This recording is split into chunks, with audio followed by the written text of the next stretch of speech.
regarding po dun sa Galactic Coin, Galactic Bonk, pag wala kayo nung hindi nyo ma-download or mas maganda kung mayroon kayong tawag nito, Phantom Wallet kasi built-in na siya. Pero kung wala, pwede naman kunin nyo tong address, token address. Yan po yung token address. Tapos kung halimbawa, SafePal, tayo ng SafePal. Ayan, pwede. Tapos ang gagawin nyo, pag sa SafePal or Trust Wallet, ito, mapakita muna natin. Sa SafePal, ang gagawin nyo ay click nyo to. Takay ang network niya ay Solana. Okay. Ayan, Solana. Select network, Solana. Ayan, Solana network niyan. Tapos, ang gagawin nyo po ay mag-a-add tayo ng token. Mais token. I-paste nyo dito yung address. Ayan, Galactic Bonk Solana. Plus nyo lang siya. Tapos, ayan, ito na yon. Ito na yung Solana. Ayan na yung details niyan. Tingnan lang dito. Services, news. So, ito na po yung pag sa Trust Wallet naman, ganun din. Punta ka ng Trust Wallet. Ayan. So, sa Trust Wallet, gusto mo mag-hold sa Trust Wallet, any Web3, pwede po yan. So, ito ay, ayan, click mo lang dito sa Manage Crypto, tapos, click mo tong plus sa taas, ang network ay Solana. Okay, hanapin mo yung Solana. Ayan, Solana yung network, paste mo yung address dito, ayan, automatic na, Galactic Bonk G-Bonk, import. Okay, so ito na po yun. Ayan, yung graph niya. Ayan, yung graph niya. Paakyat na yan. Tataas pa yan. So, ang pwede nyo gawin, dapat may Solana kayo. Okay? So, Solana yung network. So, dapat bibili kayo ng Solana ito. Ayan, Solana. So, meron dapat kayong Solana. Tapos, ang gagawin nyo, iso-swap nyo siya. Click mo yung swap. Ayan, swap.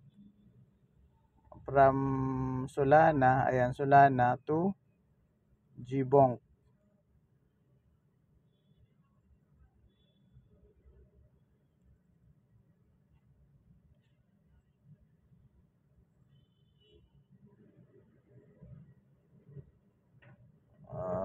Dalawa yung Solana Galactic Bonk. Ang dami.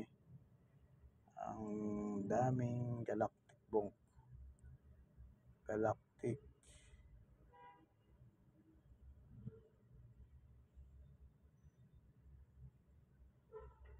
So, ang dami ditong address. So, mas maganda, gawin nyo po ay ganito. Puntahan nyo muna tong GBonk. Kasi ito yung address. Tapos swap. Okay? Ayan, Solana. Ayan, max.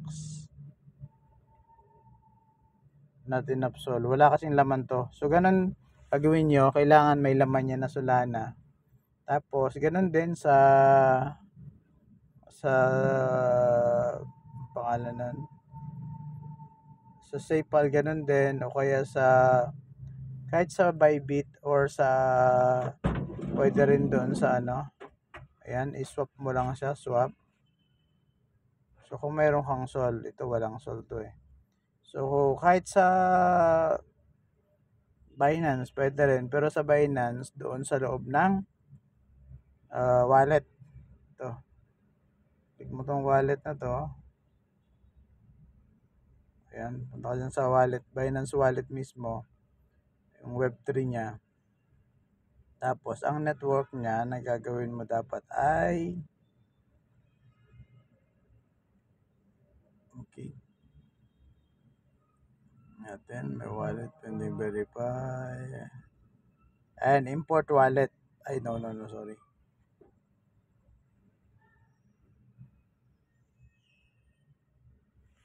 View. Kaso BSC pala to. dapat doon sa BSC wallet siya. So ang kailangan nyo po ay gawa kayo ng bago. Ayan, manage. Pending verify.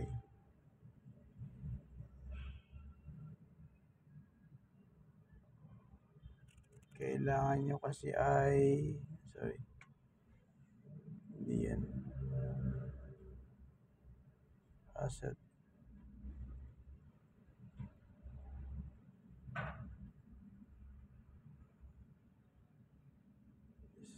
For now,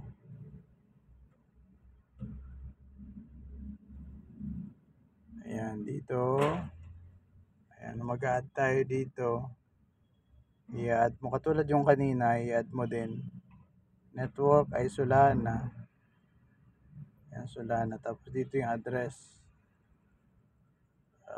ito XJ4. di ba automatic na siyang lalabas. Tapos import success. So okay na siya. So ngayon pag nandito na, pwede mo na siyang i-swap. Ito GBonk, tapos swap mo siya. Pag may swap, baliktarin mo na lang kung ano yung currency na meron ka, kung ano yung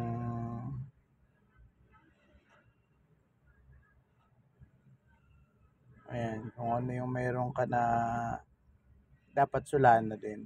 Okay? Ayan, Solana siya dapat. Tapos baliktarin mo lang. So, Solana, tapos papunta ng GBonk. So, ganun lang po dapat. Tapos enter amount, then okay na yun, naka-hold ka na.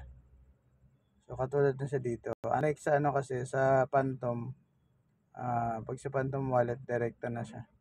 Pag may Solana ka, makikita mo na yung GBonk, isuswap mo na lang siya. So, sa Solana, sa Phantom ganun. So, click mo tong, ito, meron ako dito, di ba? Ito Solana. So, magbabay ka ng Solana, tapos isuswap mo siya. Swap. Ito, click mo to, tapos, ayan. You pay Solana, tapos, GBonk.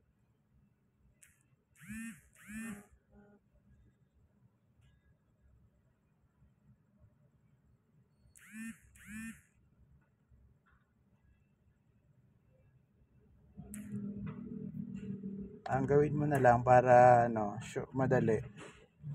Ito ka ng home.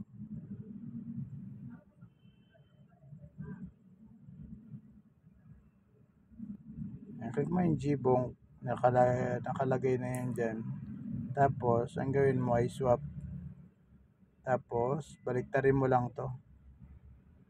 Ayan Ayan. Paste mo yung address dyan. Ayan, ito na.